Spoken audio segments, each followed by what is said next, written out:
नरगस फ़खरी। नरगस फ़खरी 20 अक्टूबर 1979 को न्यूयॉर्क के इलाका क्वीन में पैदा हुई। उनके वालिद मोहम्मद फ़खरी बिजनेसमैन थे और उनकी वालदा मैरी फ़खरी एक फार्मर पुलिस ऑफिसर थी। उनके वालिद का ताल्लुक पाकिस्तान से और उनकी वालदा का ताल्लुक चेकोस्लोवाकिया से था।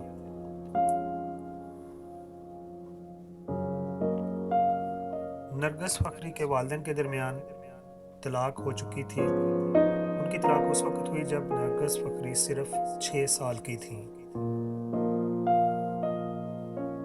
नरगस फ़खरी ने अपने करियर का आगाज़ मॉडलिंग से किया जबकि उनकी उस वक़्त उम्र 27 साल थी और उन्होंने अमेरिकन शो द CW जो कि अमेरिकन नेक्स्ट टॉप मॉडल